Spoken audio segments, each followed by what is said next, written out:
everyone, I'm Priyanka and I'm back again with my new chapter that is Leisure. This poem is written by William Henry Davis. William Henry Davis, in this poem, he is telling the meaning of life. मतलब हमारे life में हमारे life का क्या meaning है वो उस poem में उन्होंने बताया है. Let's start. What is this life if full of care? Full of care का मतलब होता है full of anxieties, worries and tension. Anxiety वर्रीज and tension का मतलब है किसी चीज़ का हमको बहुत ज़्यादा परेशानी होना, टेंशन होना किसी चीज़ को लेके, उसको हम बोलते हैं फुल ऑफ केयर. इस पोएम में इस लाइन का ये मीनिंग है. We have no time to stand and stare. Stare means to look. किसी भी चीज़ को खड़े होकर ऑब्जर्व करना या देखना. No stand beneath the bough. Beneath का मतलब होता है main branch of tree. क्या होता है main branch of tree? जो tree का main branches होते हैं उनको बोलते हैं beneath. And stare as long as sheep or cows. Stare as long as sheep and cows का मतलब होता है sheep and cows are less worried about what is happening around them. मतलब कि sheep और cows जो होते हैं उनको किसी भी चीज़ की टेंशन नहीं होती है कि उनके आसपास क्या हो रहा है. तो इस पैरा में पोएट ये बता रहे हैं कि क्या होता अगर हमारे लाइफ में फुल ऑफ टेंशन होता, बहुत सारी परेशानी, बहुत सारा टेंशन अगर हमारे दिमाग में रहेगा तो हम कहीं भी खड़े होके अपने नेचर को ऑब्जर्व नहीं कर सकते, अपने नेचर को एंजॉय नहीं कर सकते हैं. हमारे पास कोई टाइम नहीं है कि हम ट्री के नीचे भी खड़े होके ट्री की नेचर को मतलब ट्री के एब्सेंस को प्रेजेंस को फील कर सके और अपने आसपास के नेचर को अच्छे से देख सके.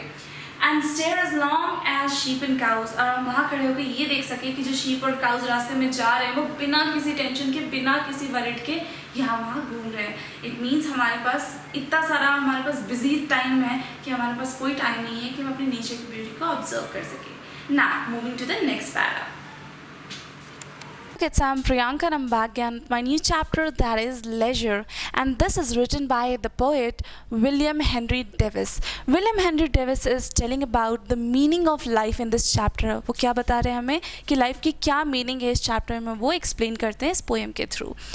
What is this life if full of care? क्या हो अगर हमारा लाइफ फुल ऑफ केयर हो. फुल ऑफ केयर का मतलब होता है इस पैरा में, इस लाइन में, full of anxieties, worries and tension. मतलब बहुत सारा टेंशन आपके दिमाग में, यहाँ वहाँ आप जाते हो आपके दिमाग में बहुत सारी टेंशन होती है. We have no time to stand and stare. Stare means to look or to see. No stand beneath the bough. Beneath का मतलब होता है main branch of tree. And stare as long as sheep or cows. Stare as long as sheep or cows, it means sheep and cows roam here and there, means they goes here and there without any tension. मतलब वो हमारे आसपास घूमते हैं बिना किसी tension का. तो इस पैरा में पोएट ये बता रहे हैं कि क्या होता अगर हमारा लाइफ फुल ऑफ टेंशन होता. हमारी लाइफ में बहुत सारी टेंशन, परेशानी हमारी डेली लाइफ से इतनी ज़्यादा रहती है कि हमारे पास कोई टाइम नहीं है कि हम कहीं भी खड़े होकर नेचर की ब्यूटी को ऑब्जर्व कर सके. हमारे पास इतना भी टाइम नहीं है कि हम किसी पेड़ के नीचे खड़े होकर यही देख सके कि हमारे आसपास में जो शीप्स और काउज है ना, वो बिना किसी टेंशन का, बिना किसी परेशानी का कैसे यहाँ वहाँ ईजीली, फ्रीली घूम रहे हैं. And next chapter means next para in next video. No time to see when woods we pass, when squirrels hide their nuts in grass. Woods क्या मतलब है इस लाइन पे? Woods means forest and trees. When squirrels hide their nuts in grass, मतलब जब squirrels अपने जो nuts होते हैं वो grass के अंदर डिग करके छुपाते हैं. No time to see in broad daylight, streams full of stars like skies at night. Streams मतलब होता है rivers and stream full of stars. Stream full of stars का मतलब होता है shining bubbles in water. मतलब हमारे पास कोई भी टाइम नहीं है कि हम जब फॉरेस्ट को पास करते हैं, मतलब जब हम फॉरेस्ट के पास से गुजरते हैं तो हमारे पास इतना भी टाइम नहीं है कि हम उसको पास करते हुए फॉरेस्ट की ब्यूटी या फॉरेस्ट की नेचर को ऑब्जर्व कर सके. जब हम फॉरेस्ट के पास से गुजरते हैं तो वहाँ आसपास बहुत सारे रिवर्स और स्ट्रीम्स होते हैं, है ना. तो हमारे पास इतना भी टाइम नहीं है कि हम उन रिवर्स या स्ट्रीम्स को देख सके जिनमें डे लाइट, सूरज की रोशनी पड़ने से आपने देखा होगा कि पानी में बबल्स दिखते हैं, है ना, और वो शाइन करते हैं. तो हमारे पास इतना भी टाइम नहीं है कि हम उन रिवर्स को ऑब्जर्व कर सके, उनके शाइनिंग बबल्स को देख सके. हमारी डेली लाइफ इतनी ज़्यादा बिजी रहती है कि हम फॉरेस्ट के पास से गुजरते हुए भी फॉरेस्ट की नेचर को, ब्यूटी को और रिवर्स की ब्यूटी को ऑब्जर्व नहीं कर पाते हैं. No time to turn at beauty glance and watch her feet how they can dance. No time to wait till her mouth can enrich that smile her eyes began. A poor life, this is full of care. We have no time to stand and stare.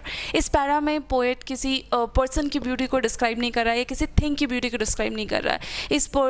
इस para में poet ने personification nature के बारे में किया है कि personification of nature as beautiful women dancing smiling and her charming eyes. मतलब नेचर की ब्यूटी कैसे वो नेचर डांस करता है, स्माइल करता है और बहुत ज़्यादा चार्मिंग रहता है हमारी आसपास की ब्यूटी.